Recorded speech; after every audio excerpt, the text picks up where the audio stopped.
You know, I've been thinking lately about what really makes a person stand out in this world. What separates the extraordinary from the ordinary? And I'll tell you what I've come to realize. It's not about how much money you have in the bank or how many fancy titles you can stick on your business card. No, the real difference maker is something far more profound. It's about the challenge. The challenge to be more than just another face in the crowd. The challenge to rise above mediocrity and truly make your mark on this world. Now, let me ask you something.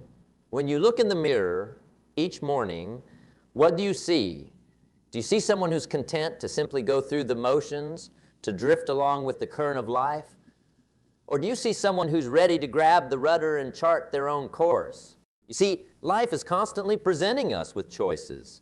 Every single day, we're faced with the decision to either settle for what's comfortable or to push ourselves beyond our perceived limits. And let me tell you, my friends, it's in those moments of choice that our true character is revealed. I remember a story about Abraham Lincoln. Now, whether it's entirely true or not, I can't say for certain, but the message is powerful. They say that when young Abe was at his mother's bedside as she lay dying, her final words to him were simply this: be somebody, Abe, be somebody. What a profound challenge that is. It's not just about achieving success or accumulating wealth. It's about becoming a person of substance, of character, of influence. But here's the thing. Being somebody isn't about putting on airs or trying to impress others. No, it's about developing yourself from the inside out. It's about cultivating wisdom, strength, and kindness in equal measure. Now let's talk about leadership for a moment. Because whether you realize it or not, each and every one of you is a leader in some capacity. You might be leading a Fortune 500 company, or you might be leading your family around the dinner table each. The principles remain the same. The great challenge in leadership, and indeed in life, is to strike that delicate balance, to walk that razor's edge between opposing forces. Let me break it down for you. Stay strong, but not rude.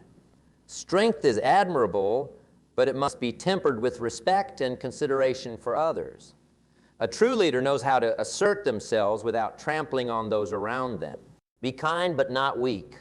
Kindness is a virtue, my friends, but it should never be mistaken for weakness. You can have a heart of gold without being a pushy bull, but not a bully. Boldness can move mountains, but there's a fine line between being assertive and being aggressive. A skilled leader knows how to inspire action without resorting to intimidation. Be humble, but not timid. Humility is the hallmark of a great leader, but don't let it hold you back from seizing opportunities. You can acknowledge your limitations while still believing in your potential. Be proud, but not arrogant. Take pride in your accomplishments, absolutely. But remember, there's a world of difference between quiet confidence and boastful arrogance. Be funny, but not foolish. A sense of humor can be a powerful tool in your leadership arsenal. It can diffuse tension and build connections. But know when it's time to be serious. There's a time and place for everything. Now, I want to talk to you about something that's been weighing on my mind lately. It's about the role of parents in shaping the next generation of leaders. You see, too many parents these days are looking to outsource their leadership responsibilities. They're hoping the teachers or the church or the community will step in and be the example there. But let me tell you something. There is no substitute for parental leadership. If you want your children to grow up to be leaders, then you need to lead by example. You need to embody the qualities you want to see in them. And it's not just about parents. This applies to anyone in a position of influence. Teachers, managers, community leaders. We all have a responsibility to set the bar high, to show others what's possible when you commit to personal growth and excellence. You know, I'm reminded of a conversation I had with a young man some years back. He was fresh out of college, full of ambition, but unsure of how to channel it. And do you know what I told him? I said, son, the key to success isn't just about working hard. It's about working hard on yourself. You see, that's the secret that so many people miss. They spend all their time and energy trying to change their circumstances when what they really need to focus on is changing themselves. Because when you improve yourself, your circumstances can't help but improve along with you. Now, I want you to imagine for a moment that you're climbing a mountain, a big, imposing mountain that represents all your goals and aspirations. As you start your climb, you notice two paths stretching out before you. The first path is wide and well-worn. It's the path of least resistance, the one that most people take. It meanders around the base of the mountain, never really gaining much altitude. Sure, it's easy going, but at the end of the day, you haven't really gotten anywhere. The second path is narrow and steep. It's rocky and treacherous in places. It requires effort, dedication, and more than a little courage to navigate. But with each step you take, you're moving upward. You're making progress. And the view? Well, let me tell you, the view gets better with every foot of elevation you gain. Which path are you going to choose? You see, that's what personal development is all about. It's about choosing the harder path, the one that leads to growth and transformation. It's about pushing yourself beyond your comfort zone, facing your fears, and constantly striving to be better today than you were yesterday. And here's the beautiful thing about personal development. It's a journey without end. There's always room for improvement, always new heights to reach. The moment you think you've arrived is the moment you start to stagnate. Now, I can almost hear some of you thinking, but what if I fail? What if I try to climb that mountain and I stumble? What if I fall flat on my face? Well, let me tell you something. Failure isn't the opposite of success. It's part of success. Every great achiever, every inspirational leader, every person who's ever done anything worthwhile has failed at some point. The difference is they didn't let failure define them. They used it as a stepping stone, a learning experience, a catalyst for growth. You see, life isn't about avoiding failures. It's about how you handle them when they inevitably come. Do you let them crush your spirit and send you scurrying back to the safety of mediocrity? Or do you pick yourself up, dust yourself off, and say, what can I learn from this? That's the mindset of a true leader. That's the attitude that separates the extraordinary. Now, let's talk about goal setting for a moment. Because having a clear vision of where you want to go is crucial if you're going to make any real progress in life. You know, I've always been fascinated by the power of goals. I remember reading about a study they did with the graduating class of Yale University back in 1953. They asked the graduates if they had a clear written set of goals for their future. Only 3 of the graduates had such a list. 20 years later, they followed up with the surviving members of that class.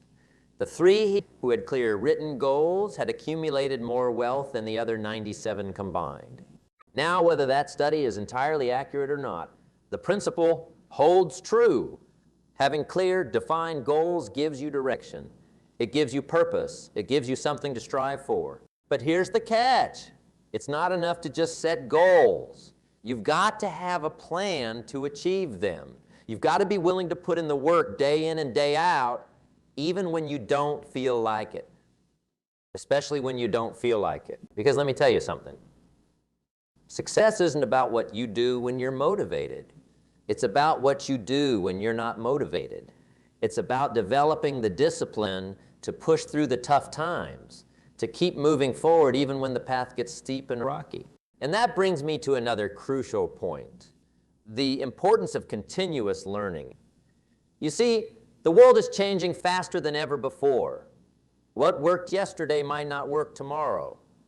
If you're not constantly updating your knowledge and skills, you're going to get left behind. I've always said that formal education will make you a living, but self-education will make you a fortune. And I'm not just talking about financial wealth here. I'm talking about the wealth of wisdom, of understanding, of personal growth. So I challenge you, make a commitment to lifelong learning. Read books, attend seminars, seek out mentors. Expose yourself to new ideas, new perspectives, new ways of thinking. Because the more you learn, the more you'll realize how much there is to learn. And that, my friends, is the hallmark of true wisdom. Now, as we start to wrap things up, I want to leave you with one final thought. It's something that's been at the core of my philosophy for as long as I can remember. And it says, you are the average of the 5 people you spend the most time with. Think about that for a moment.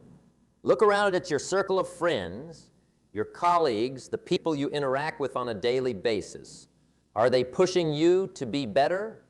Are they challenging you to grow? Or are they holding you back, keeping you tethered to mediocrity?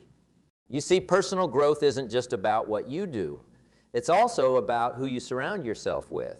If you want to be successful, seek out successful people. If you want to be wise, spend time with those who are wiser than you. If you want to be a leader, associate with other leaders. Because here's the truth, excellence is contagious. When you surround yourself with excellence, you can't help but be pulled up to a higher level. So as you leave here today, I want you to ask yourself, am I ready to take on the challenge? Am I ready to be more than mediocre? Am I ready to truly be somebody? Remember, the greatest project you'll ever work on is yourself. The greatest investment you'll ever make is in your own personal growth. And the greatest legacy you'll ever leave is the impact you have on the lives of others. Now, let's dive deeper into what it really means to invest in yourself. You see, when most people think about investing, their minds immediately jump to stocks, bonds, real estate. But I'm here to tell you that the most valuable asset you'll ever own is right between your ears. Your mind, your skills, your character. These are the things that will determine your success in life far more than any external factor. And the beautiful thing is, unlike the stock market or real estate, you have direct control over these investments.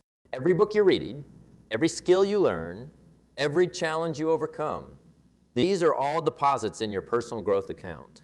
And let me tell you, the interest on these investments compounds over time in ways you can't even imagine. I remember a young man who came to me once complaining about his job. He was stuck in a dead-end position, feeling undervalued and underpaid. And do you know what I told him? I said, young man, if you want a better job, become a better you. You see, too many people are waiting for their circumstances to change when what they really need to do is change themselves. They're hoping for a lucky break, a windfall, some external force to come and transform their lives. But that's not how it works. Real lasting change, the kind of change that transforms your life from the inside out, that only comes from within. It comes from making a decision right here, right now, that you're going to be more tomorrow than you are today. Now, I want to talk to you about something that's often overlooked in discussions about success and personal growth. It's the power of habit. You see, our lives are essentially the sum of our habits. The person you are today is a result of the habits you've developed over the years. And the person you'll be in 5, 10, 20 years from now, well, that person is being shaped by the habits you're forming right now. Think about that for a moment. Every action you take, every decision you make is like a vote for the type of person you want to become. Are your daily habits voting for success, growth, and excellence? Or are they voting for mediocrity and stagnation? I've always said that discipline is the bridge between goals and accomplishment.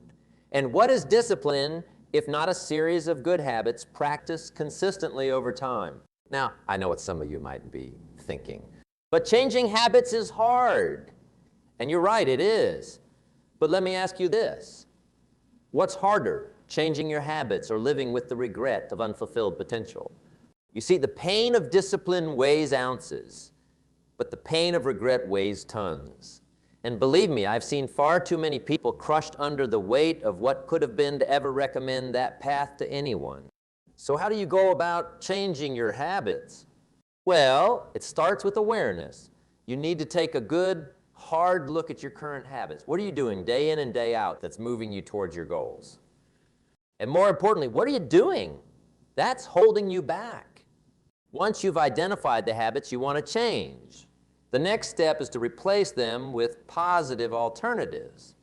You see, you can't just eliminate a bad habit. Nature abhors a vacuum. You need to fill that space with something better. If you're in the habit of watching TV for hours every evening, replace that with reading or learning a new skill. If you're in the habit of hitting the snooze button every morning, replace that with getting up early and starting your day with purpose. And here's the key. Start small. Don't try to overhaul your entire life overnight. That's a recipe for burnout and disappointment. Instead, focus on making tiny, consistent improvements every single day. You know, there's a concept in Japan called Kaizen. It means continuous improvement through small, incremental changes. And let me tell you, it's one of the most powerful ideas I've ever come across. Imagine if you could improve yourself by just one every day. That might not sound like much, but over the course of a year, you'd be 37 times better than when you started. That's the power of compound growth. Now, let's talk about another crucial aspect of personal development, your mindset. You see, your mindset is like the operating system of your brain. It determines how you interpret and respond to everything that happens in your life. And there are essentially two types of mindsets, a fixed mindset and a growth mindset. People with a fixed mindset believe their qualities are carved in stone. They think intelligence, personality, even moral character are fixed traits that can't be changed.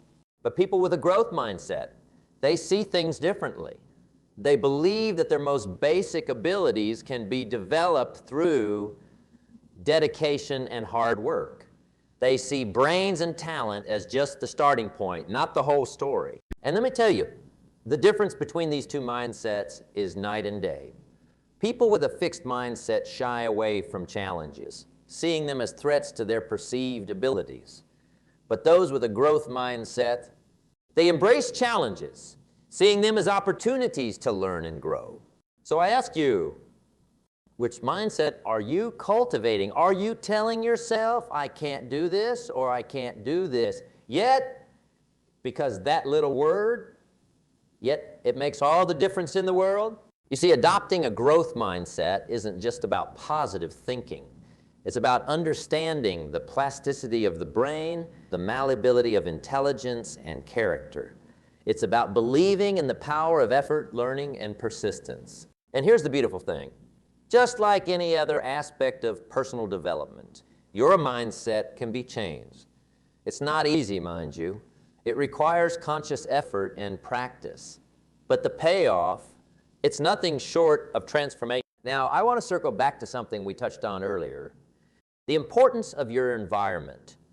Because your mindset, your habits, your personal growth, they don't happen in a vacuum. They're profoundly influenced by the world around you. You know, I once heard someone say, if you want to fly with the eagles, you can't scratch with the turkeys. And while that might sound a bit harsh, there's a lot of truth to it.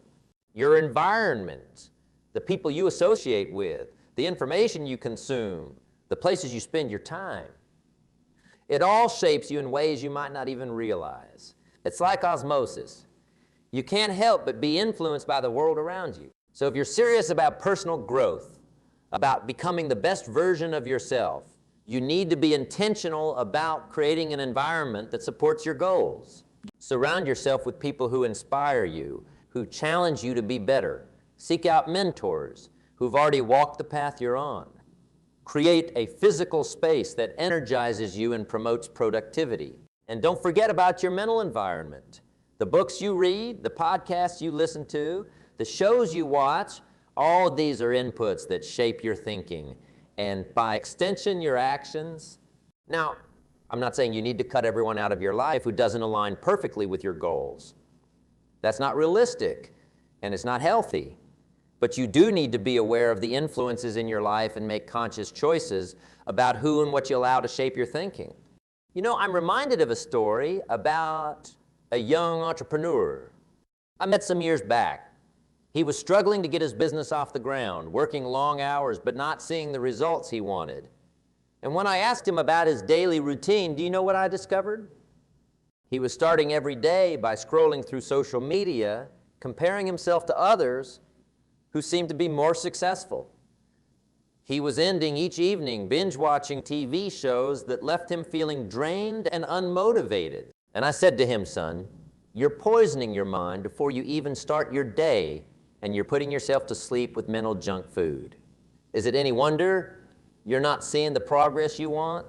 You see, what you feed your mind is just as important as what you feed your body. Garbage in, garbage out, as they say in the computer world. And the same principle applies to your mind. So I challenge you, take a good hard look at your mental diet. Are you consuming information that nourishes your mind and fuels your growth? Or are you filling up on mental junk food that leaves you feeling sluggish and uninspired? Now, let's talk about something that's absolutely crucial on this journey of personal development: taking action. Because all the knowledge in the world, all the goals and plans and good intentions, they don't mean a thing if you don't take action. You see, there's a big difference between knowing and doing. And I've met far too many people who are walking encyclopedias of self-help knowledge, but their lives haven't changed one bit. Why? Because they're stuck in what I call the learning loop. They go from book to book, seminar to seminar, always learning, but never applying. And let me tell you, that's a dangerous place to be, because it gives you the illusion of progress without any of the real benefits. Don't get me wrong, learning is crucial, but it's only the first step. The real magic happens when you take that knowledge and put it into action. When you take those ideas and turn them into habits. When you take those concepts and make them a part of who you are. You know, I've always said that to have more, you must become more. But let me add to that, to become more, you must do more.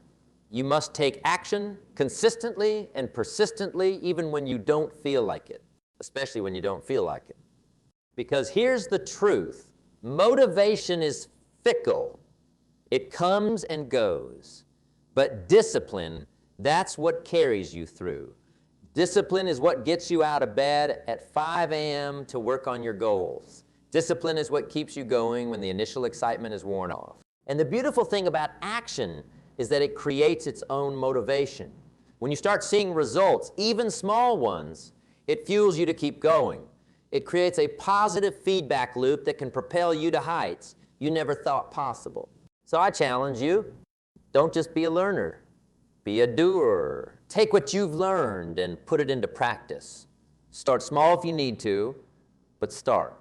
Take that first step, however imperfect it might be. Remember, you don't have to see the whole staircase to take the first step. You just need the courage to begin. Now, I want to touch on something that's often overlooked in discussions about success and personal growth. It's the power of gratitude. You see, in our pursuit of more success, more money, more achievements, it's easy to lose sight of what we already have. We become so focused on where we want to go that we forget to appreciate where we are. But gratitude, my friends, is like fertilizer for the seeds of success. It nourishes your spirit, fuels your motivation, and opens your eyes to the opportunities all around you. I remember a time in my own life when I was so focused on what I didn't have that I couldn't see the abundance that was already mine. I was always chasing the next goal, the next milestone, never stopping to appreciate how far I'd come. And do you know what happened? I burned out. I lost my joy, my passion, my zest for life. It wasn't until I learned to practice gratitude that things began to turn around. You see, gratitude shifts your focus from what's lacking to what's present. It turns your attention from what's wrong to what's right. And in doing so, it changes your entire perspective on life. When you're grateful, problems become opportunities. Obstacles become challenges to overcome. Failures become lessons to learn from. So I challenge you, start each day with gratitude. Before you even get out of bed, think of 3 things you're grateful for. They don't have to be big things. Maybe it's the comfortable bed you slept in, or the cup of coffee waiting for you in the kitchen, or the fact that you have another day to work towards your dream. And don't just think about these things, feel them. Let the warmth of gratitude wash over you. Let it fill you up and set the tone for your entire. You'll be amazed at how this simple practice can transform your life. Because when you're truly grateful for what you have, you'll find that you have more to be grateful for. Now, as we start to wrap up, I want to talk about something that's absolutely crucial on this journey of personal growth and success. It's the power of belief. You see, your beliefs shape your reality. They determine what you think is possible, what you're willing to attempt, and ultimately, what you're able to achieve. If you believe something is impossible, guess what? For you, it is. Your mind will find all sorts of reasons why it can't be done. But if you believe something is possible, even if it's difficult, your mind will start looking for ways to make it happen. I'm reminded of the story of the 4-minute mile. For years, it was believed to be impossible for a human to run a mile in less than 4 minutes. Doctors and scientists said it couldn't be done. But in 1954, Roger Bannister broke that barrier. And do you know what happened next? Within just a year, several other runners had also broken the 4-minute mile. The barrier wasn't physical, it was mental. Chief Bannister didn't just train his body, he trained his mind. He visualized breaking the 4-minute mile. He believed it was possible, and that belief made all the difference. So I ask you, what are your 4-minute miles? What barriers have you set up in your own mind? What limitations have you placed on yourself? Because here's the truth. The only limits that truly matter are the ones you place on yourself. And the good news is those limits exist only in your mind, which means you have the power to change them. So I challenge you, dream big. Believe in possibilities. See yourself not as you are, but as you could be. Because when you expand your belief in what's possible, you expand your life. And remember, belief isn't just about positive thinking. It's about aligning your thoughts, your words, and your actions with what you want to achieve. It's about living as if what you want is not only possible, but inevitable. You know, I've always said that success is something you attract by the person you become. And becoming that person starts with belief. Belief in yourself, belief in your potential, belief in your dreams. So as you leave here today, I want you to make a commitment to yourself, to your growth, to your future, a commitment to become the very best version of yourself. Because here's the thing, the world needs what you have to offer. Your unique talents, your unique perspective, your unique contribution. But it's up to you to develop those talents, to refine that perspective, to make that contribution. The journey won't be easy. There will be obstacles, setbacks, moments of doubt. But remember, diamonds are formed under pressure. Steel is forged in fire, and your character, your strength, your greatness, they're forged in the crucible of challenge and adversity. So embrace the challenge. Welcome the struggle. See every obstacle as an opportunity to grow, to learn, to become more. And always remember, the greatest project you'll ever work on is yourself. The greatest investment you'll ever make is in your own personal growth. And the greatest legacy you'll ever leave is the impact you have on the lives of others. You have everything you need to succeed. The potential is there. The opportunity is there. The only question is, are you ready to seize it? The choice is yours. The time is now. Go out there and make your mark on the world. Because if not you, then who? If not now, then when? Thank you.